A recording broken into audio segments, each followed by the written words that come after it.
Al calor de los debates de los últimos días y semanas se han acumulado algunos temas constitucionales. Por esa razón hemos invitado al abogado Enrique Gersi para que nos aclare, para que nos dé el marco normativo y para que trate de darnos una visión lo más apegada posible a una interpretación razonable de la ley y de la Constitución. El primer tema, naturalmente, es el que está teniendo lugar en el Congreso en este momento, que es un procedimiento de interpelación a un ministro como el de Justicia, cuya función es importante, como sabemos. Y ella dará lugar un poco más tarde a otra interpelación a la ministra de Salud, por razones que son mucho más obvias, que saltan más a los ojos, porque el tema de Maurate naturalmente tiene que ver con su trayectoria como abogado, su trayectoria como operador político. ¿Cómo juzga usted estos dos procedimientos interpelatorios previstos en el pleno de hoy? Doctor Gersi, bienvenido a RPP, buenas noches. Muchas gracias, estimado Fernando. Enrique Chirino Soto, que fue mi jefe en la prensa, decía que la interpelación es la gimnasia parlamentaria. Él hablaba del esgrima parlamentario, ¿no? Entonces es un ejercicio que yo creo que el Congreso estaba perdiendo, ¿no? En el tiempo de Castillo vimos cómo probablemente hubo interpelaciones que hasta eran innecesarias, pero formaban parte de la lucha política. Luego entramos a unos meses de indefinición que han sido estos meses de diciembre hasta hoy, que se produce la ascensión de la señora Dina, y ahora se retoma la dinámica parlamentaria y la interpelación. Creo que es un ejercicio democrático impecable. Me parece correcto. La presentación del doctor Maurate, que no es nuevo en política, tiene años y mucha experiencia, ha sido ministro de Trabajo, viceministro, es un operador político con amplia experiencia, creo que ha sido pobre. Si bien es verdad, Fernando, las preguntas también eran pobres, porque muchas de ellas eran anteriores a su gestión como ministro. Y eso, desde un punto de vista estrictamente de derecho parlamentario, no debería corresponder a una excepto que no haya presentado una correcta versión de su trayectoria en el documento que tiene que presentar. Esa famosa hoja de vida, sí. Esa sí formaba parte. Entonces, esa es la única que realmente ha debido ser objeto de interpelación. Y su respuesta ha sido bastante flojita. Ha dicho, al final no voy a repetir acá mi currículum. Bueno, si lo que le están preguntando es sobre la verdad de su currículum y dice que no lo va a repetir, no ha contestado satisfactoriamente. Las otras cosas son graves, ¿no? El tema de los cuellos blancos, la argumentación de que solo eran llamadas de 2 minutos, la fiscalía no había abierto. Para hablar de fútbol. Fernando, en mi experiencia como abogado, las llamadas importantes suelen ser muy cortas y las llamadas largas suelen ser no importantes. Cuando llamas porque tienes algún problema sentimental o estás hablando con un amigo, suelen ser llamadas muy largas.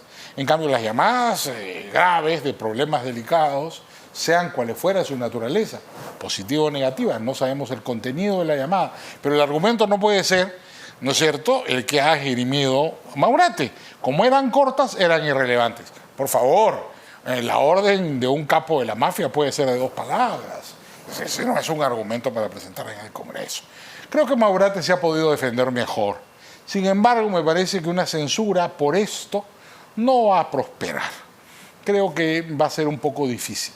No es lo mismo. Sobre todo que no figure en la lista de Keiko Fujimori, además, que pidió que de una manera inmediata se separe de 4 ministros, Agricultura, Interior, Minas y Salud. Minas parece que está pedido, ya, ¿no? Pero no él. No. Y resulta que le toca a él hacer esta respuesta al pliego interpelatorio, que por lo que dice usted es decepcionante, aunque no le parece decisivo como para... Sí, yo no estoy muy seguro que el Congreso lo vaya a censurar por la hoja de vida, porque de los congresistas las hojas de vida creo que están muy parecidas a la de Maurate. ¿Cómo interpreta usted que Otárola y Boluarte hayan designado al señor Maurate como ministro de Justicia? Usted conoce a sus operador colegas, político.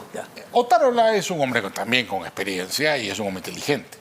Lo está demostrando, ¿no? Pero Otárola, obviamente, es muy natural. Cuando uno hace política, se rodea de la gente con la que ha trabajado.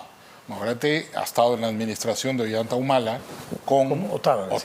Y su hermano Freddy. Y su hermano Freddy. Sabe, además, que Maurate es un buen operador político. Es un tipo simpático. inteligente, es conversador, Que entrenador. tiene un libro, ¿eh? Tiene un libro sobre su trayectoria Por vital. supuesto, además no es ningún improvisado, ¿no? Es un hombre que tiene inteligencia emocional, que en política es lo más importante. Y de otro lado, eso lo vemos también en la elección tan cuestionada de José Gutiérrez, que si bien tiene una pasadita por el serronismo, también es un hombre que viene del humanismo. Abogado de Cerrón. Hombre. Abogado de Cerrón, pasa a ser abogado del pueblo como sin defensor. duda, es una cosa bastante curiosa. ¿No? Pero está claro, respondiendo a tu pregunta, que el premier, más que la presidenta, está buscando nombramientos afines y vienen básicamente de las canteras de lo que fue la administración de Ollanta Humala, que es gente que ha trabajado con él durante ese periodo, ¿no? ¿Usted considera entonces que es posible que salve su puesto el señor Maurate, pero lo veo más reservado respecto de la ministra de Salud, ¿no? Sí, yo me temo que la ministra de Salud, he leído algunos tweets flamígeros de algunos parlamentarios, son 254, creo, las personas que han fallecido. Conversaba con un médico, mi papá era médico, yo lamentablemente no estudié medicina, Bueno, pero al parecer... Otra medicina, ¿no? Sí, bueno, de la salud pública, de la ley. Como abogado terminas siendo también médico porque terminas escuchando a tus clientes que te cuentan sus penas y al final uno no tiene muy claro a qué se dedica en esta vida, pero vas aprendiendo con la experiencia. El problema en este caso, entiendo por los comentarios de los médicos especialistas, es que lo que es una enfermedad básicamente rural se ha convertido en una epidemia urbana por un mal manejo de la crisis. La distribución de larvicidas que se hizo en el pasado, ha habido fenómenos del niño antes, fue muy exitosa. Aunque se había efectivamente erradicado en el año 58 bajo Prado. Se declaró al Perú país libre del dengue. Muy eficientemente. Hemos retrocedido. Con el tema de los larvicidas. No es una ciencia infusa y es simplemente un tema de una administración mínima. Da la impresión que la señora ministra no es la persona más competente para ese cargo. Yo tengo la impresión que si le van a ajustar la mano al gobierno, el cargo de la ministra de Salud es probablemente uno de los que va a recibir artillería pesada el día de hoy.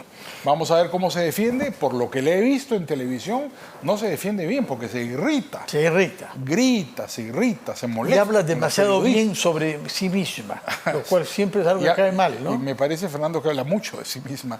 En política no se trata de hablar de ti misma. Tiene luz propia, 16 maestrías. Si eres ministro de Estado, tienes que hablar de la administración pública, las cosas bajo tu responsabilidad. Yo creo que vamos a tener en los próximos minutos que empezará la interpelación de esta señora un debate seguramente bastante más agresivo. Bueno, lo veremos y daremos cuenta de él. Entre tanto, estas dos interpelaciones se producen en momentos en que lo que muchos de los congresistas tienen en la cabeza es la elección de la mesa directiva, por una parte, y el aprovechamiento de lo que queda de este periodo, de esta legislatura, y sea hasta el viernes 23, el viernes próximo, para obtener algo, hacer alguna reforma. Y está en debate la bicameralidad, por una parte, pero por otra parte la ley Mordaza, que ha sido propuesta, como sabemos, por Perú Libre. Su opinión sobre la bicameralidad primero, doctor Gersi, porque eso sí es un cambio de fondo, ¿no? Yo he tenido la fortuna, Fernando, de pertenecer muy joven, no tenía ni 30 años. Me postulé de 28 y fui elegido de 29 y llegué a un congreso bicameral, donde estaba la Cámara de Diputados, así se llamaba en esa época, y el Senado de la República. Y tuve la oportunidad de estar, y lo he contado alguna vez, con Luis Alberto Sánchez, con Armando Villanueva, con Jorge del Prado, con Javier Descanseco, que se hizo un buen amigo mío, con Armando Villanueva, Manuel Ulloa, Lucho Bustamante, Beatriz Merino. ¿Qué tal Senado?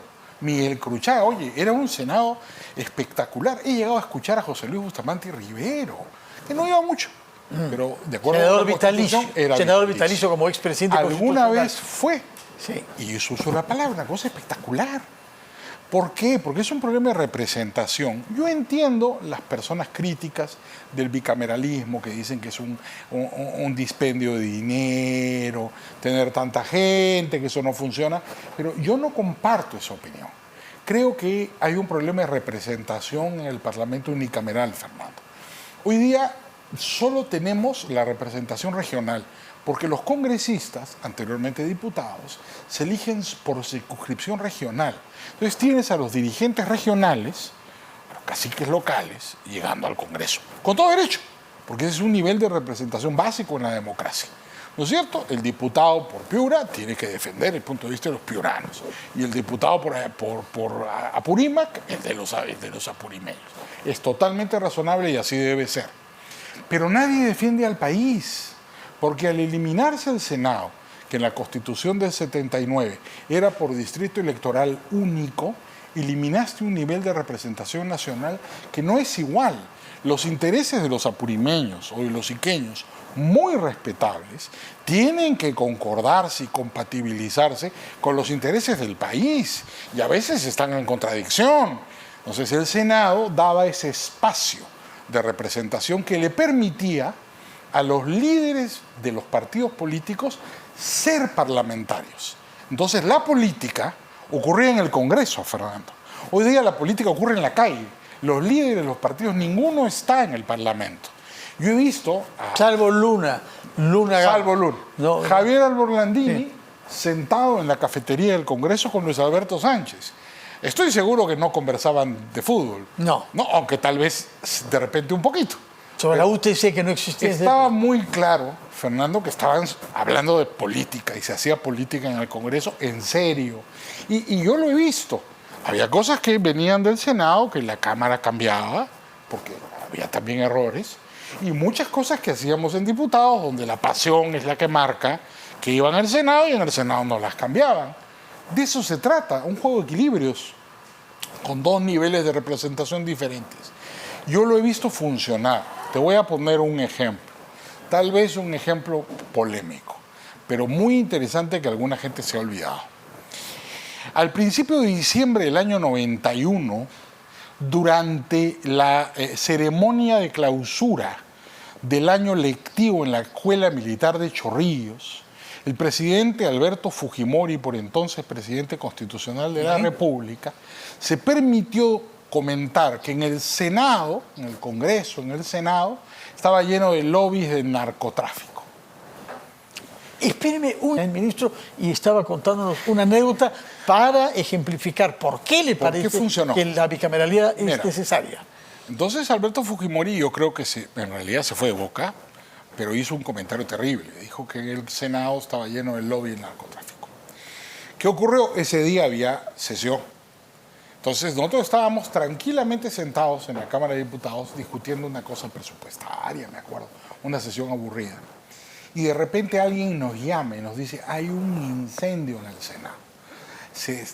Acaban de votar, están votando la vacancia de Alberto Fujimori. En el año 91. Javier Alborlandini se para y apoyado por Carlos Malpica, mi gran amigo, miembro de izquierda, sí, de la Comisión de Presupuesto. Malpica me agarró bastante cariño y yo aprendí autor mucho de un libro célebre en la época sobre los dueños del Perú. Si alguien sabía del presupuesto público era Malpica. Entonces yo me sentaba a su lado en la comisión bicameral porque él me enseñó todo lo poco que sé de cómo leer las cuentas públicas. No caiga en la falsa modestia. No, porque no conozco mucho del tema, pero él sí sabía mucho. Bueno, vuelvo al tema. Un debate flamígero y el Senado votó la vacancia de Alberto Fujimori. En esa época no se hablaba de dar un derecho de defensa, ni las cosas eran bastante más expeditivas. Bueno, y pasó a la Cámara de Diputados, nosotros estábamos en otra cosa, entonces, claro, se armó un lío de los mil diablos, porque llega a la Cámara de Diputados con Roberto Ramírez del Villar presidiendo la Cámara, una moción que declaraba la vacancia por incapacidad moral del presidente Alberto Fujimori declarada por el Senado y se pedía dispense, trámite de comisiones y que se vote. Esa noche hubiéramos vacado a Fujimori. ¿Qué pasó? Increíblemente, y no me dejarán mentir mis colegas del Parlamento. Ricardo Letts, otro queridísimo amigo. Amigo de la Izquierda Unida. Un gran amigo, se sentaba ahí a una banca mía. Se para y llama a la calma.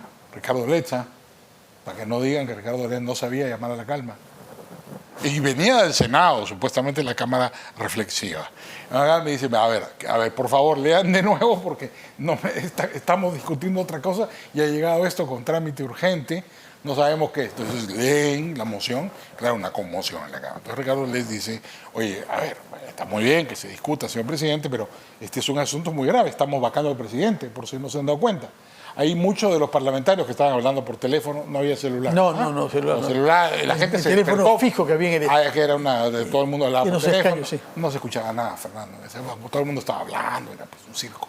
¿No? Era como estar en una plaza pública. La gente se cayó en el momento que les interviene. Me acuerdo que Rafael Rey lo apoyó en el sentido de, un ratito, esto es muy grave, a ver, despierten caballeros, vamos a escuchar de qué se trata, señores y señoras.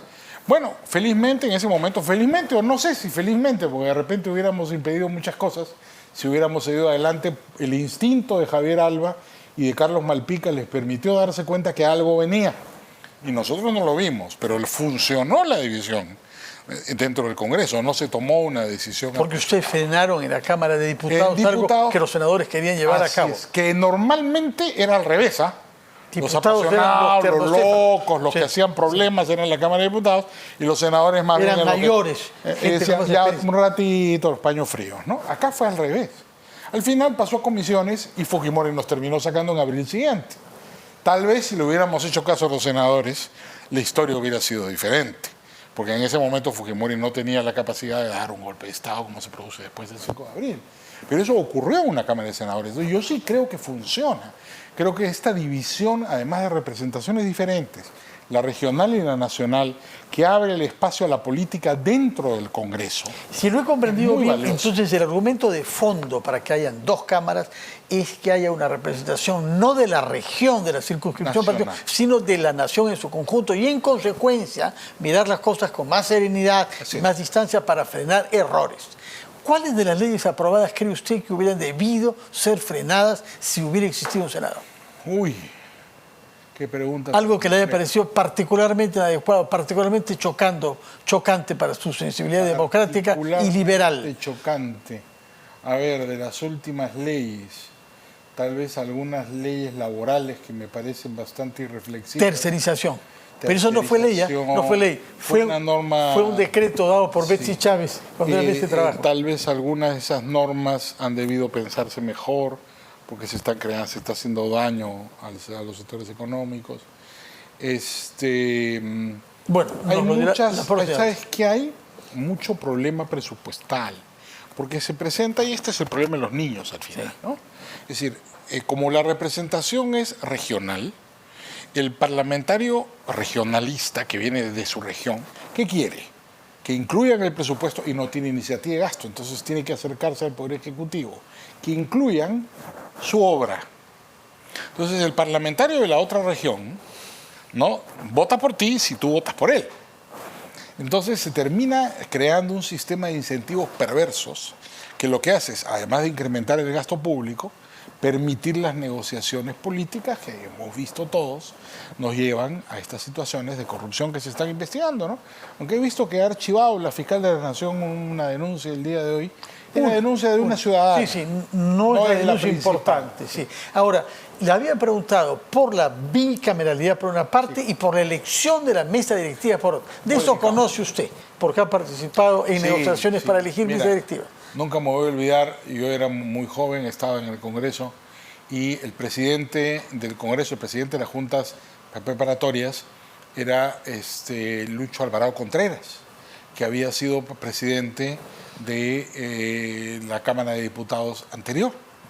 Y Lucho Alvarado, que era priista, y yo era del Movimiento de Libertad, obviamente Lucho tenía que suponer... Hostiles el uno al otro. Digamos... Políticamente no personalmente, porque siempre tuve muy buena relación con Lucho, pero por ejemplo, el debate y la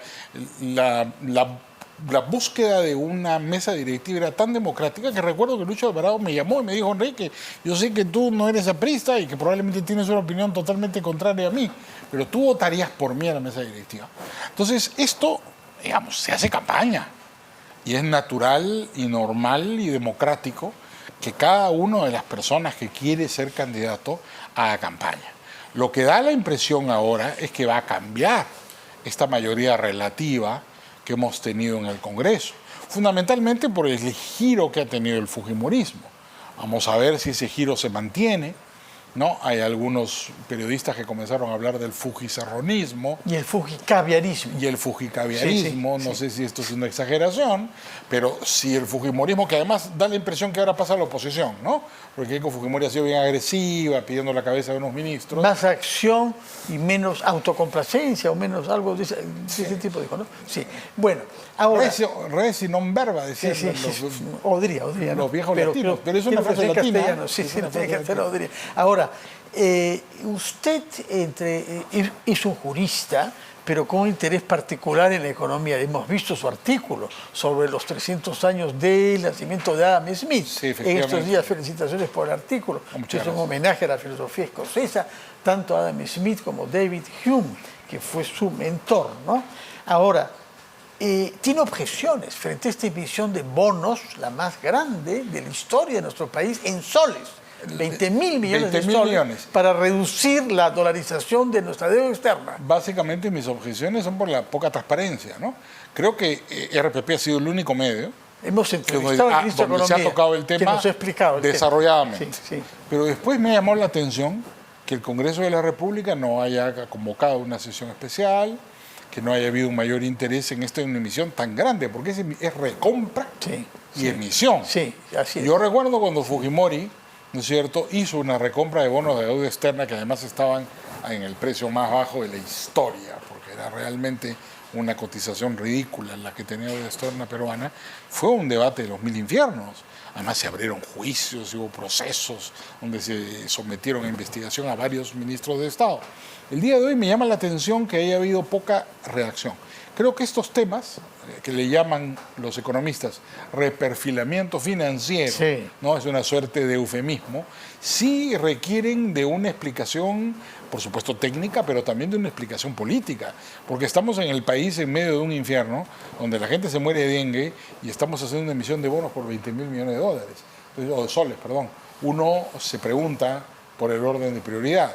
No, pero justamente lo que el ministro explicó es que esto permite postergar el pago porque venían a vencimiento parte de esas deudas que eso permite tener dinero para reforzar el punche Perú, ¿no? Eso es precisamente lo que tiene que explicar, yo creo que con mayor precisión. Necesitamos los detalles, qué bancos han intervenido, qué comisiones se han pagado, porque tú sabes que siempre hay comisiones en estas operaciones financieras. Esto lo único que hay que pedir es transparencia, que nos informen detalladamente cómo ha sido esta operación, porque los fiscales anticorrupción en cualquier momento van a hacerlo. Entonces creo que es importante que el gobierno se adelante y aclare lo aclare ante la representación nacional de la manera más precisa posible. Tenemos otro tema sobre el que quiero conocer su opinión, que tiene que ver con la Fiscalía. Por una parte, el caso de Zoraida Ábalos, que es objeto de una denuncia constitucional, y ella dice que lo que se le está objetando y que no tiene precedentes es el criterio jurídico que adoptó para tomar una decisión. No se le está reaprovechando prevaricato o un disfuncionamiento. Se le está reprochando algo que puede ser discutible, pero que es el criterio que adoptó. ¿Qué piensa de esta situación?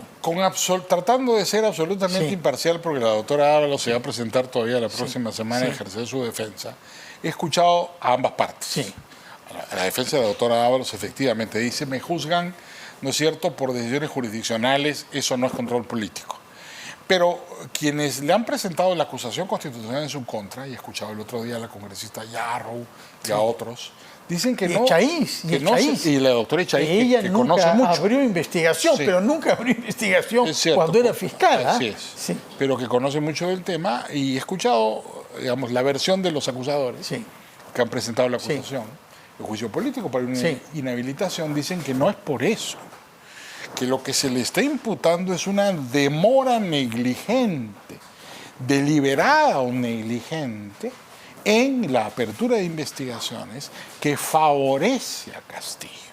Entonces, que no es que se están entrometiendo en sus decisiones, no se le está juzgando por un criterio jurisdiccional, se le está juzgando por el ejercicio diligente o negligente de sus obligaciones como fiscal.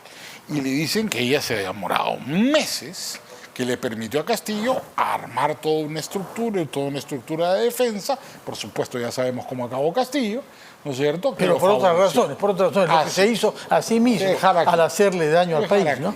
¿No? Entonces, va a haber ahí, no es una sutileza, es una argumentación distinta. Yo entiendo el argumento de defensa de la doctora Soledad Ábalos, pero por supuesto los acusadores dicen, oye, no estamos discutiendo su criterio jurídico, lo que estamos discutiendo es si usted actuó diligente o negligentemente. Y ahí vendrá el debate político, que es un debate, ya lo ha dicho el TC, el juicio político, la inhabilitación, se refiere a la confianza democrática en una persona. No tiene que ver ni con su calidad ni con su moral, ¿cierto? Respecto a la confianza democrática que se le da a una persona como ahora, de todas maneras, es una situación un poco precaria, porque también la propia fiscal de la Nación es objeto de una investigación donde corresponde, que es la Junta Nacional. Pero, por decisiones que ha tomado, que habría favorecido a su hermana. Hay el tema de las tesis universitarias, que es un tema que usted conoce, porque usted es profesor. ¿Cómo es posible que la fiscal no haya presentado y haya argumentado que no lo va a hacer para que no haya escarnio? Desde Ramos Heredia, la Fiscalía de la Nación es objeto de una gran inestabilidad, o padece una gran inestabilidad. ¿Recordás? Ramos Heredia, sí, el primer fiscal de la Nación al que echan. Sí. Después Chávarri. Sí, después Chávarri. ¿No es cierto? Pablo Sánchez cambió las cosas, ¿no? Pablo Sánchez trató de, digamos, como es su personalidad, él trató de ser, de no meterse en problemas y mantener más o menos las aguas quietas. Es su carácter, ¿no? Pero después, ahora, digamos, como lo de Chávarri fue un problemón, y ahora con el doctor Ábalos, es decir, parece que la Fiscalía permanentemente tiene un problema de estabilidad política, y eso no debe ocurrir. El fiscal en el Perú tiene mucho poder, la Constitución le da el monopolio de la acción penal. Este es un tema que... Y el Código Procesal Penal ha reforzado su poder en detrimento de la policía, ¿no? Que se queja. Y en detrimento de los jueces, ¿sabes? Sí. Porque el juez, aunque quisiera, no puede tomar una decisión si el fiscal no se la pide. Un juez instructor, en el Perú el antiguo juez instructor, pero por ejemplo un juez instructor en Alemania o en España, poderosísimo. Sí. En el Perú un juez, si no se lo pide el fiscal, no puede hacer nada. Señor Gersi, el tiempo corre y antes de que nos venza quisiera preguntarle ahora sobre un caso que ya mencionaba usted, que es el caso Castillo mismo. Él ha dado nuevas versiones sobre lo que hizo, la última de las cuales es la más inverosímil de todas, pero en fin, es la que ha formulado, ¿no? Que ha sido obligado a hacer lo que hizo. Naturalmente uno se pregunta, ¿por qué no lo dijo antes? ¿Por qué esperó 6 meses para dar esta explicación de los hechos? Pero hay argumentos jurídicos, hay todo un pool de abogados, en torno a él 4, ¿no? Sí, pero... parte de los cuales dicen la vacancia no se hizo de acuerdo al marco normativo, puesto que no se le dio derecho a la defensa y no se reunió el número de votos necesario para hacerle expeditivo, es decir, 4/5 partes, 105. Solamente tuvo 101 votos como los dálmatas. ¿Qué responde usted a esos argumentos que por momentos parecen técnicos, por momentos parecen verdaderamente surrealistas, pero hay parte también técnica? Y tal vez de literatura, ¿no? Primero, hay que entender los argumentos de Castillo, ¿no es cierto?, como con el término que los penalistas usan, son coartadas. Son coartadas que Castillo va ensayando, efectivamente porque tiene demasiados abogados. Sí. No es aconsejable. Sí. Yo recuerdo un profesor que tuve... Cuesta mucho dinero, además, tener 4 abogados. Uno solo ya puede ser caro, sí. Pero fíjate una cosa, siempre, digamos, los viejos procesalistas te decían, oye, la defensa debe ser única, porque 4 generales en el campo de batalla es derrota asegurada. Entonces, ¿qué pasa esto, pues? Uno comienza a decir que estaba drogado. ¿Te acuerdas que nuestro amigo Guido Puca, Bellido, con gran sorna? Amigo suyo será, pero en fin. Digamos, hablando, amigo en Cristo, como decía un profesor mío del colegio, ¿no? Todos somos hermanos en Cristo. Puca, ¿no? Comenzó con la tesis que estaba drogado. Ahora que lo quieren matar. Y en el camino hemos escuchado una serie de sandeces que francamente no tienen ningún sustento en la realidad porque ya lo empallaron.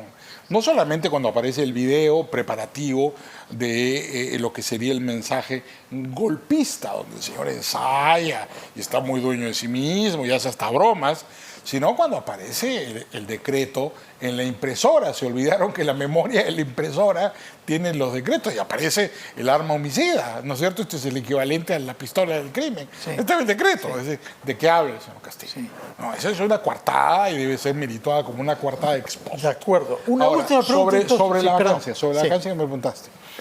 Se hizo una interpretación correcta, porque fue en flagrancia. Él es atrapado en flagrante delito y se le vaca aplicando las reglas de la flagrancia. Él ha sido atrapado en el transcurso del golpe de Estado por su propia escolta, efectivamente, que se cambia de bando. La policía tuvo unos minutos Sí. de duda. Sí, sí. Yo he recibido el testimonio de varios parlamentarios amigos que me dijeron que al principio la policía Sí, sí, tenía no dudas. los dejó entrar, lo que significa que el golpe se ejecutó. Y fue gracias a la intervención del jefe de seguridad del Congreso, Sí. que abrió una puerta lateral, Sí. que los parlamentarios pudieron entrar y ahí la policía retrocedió.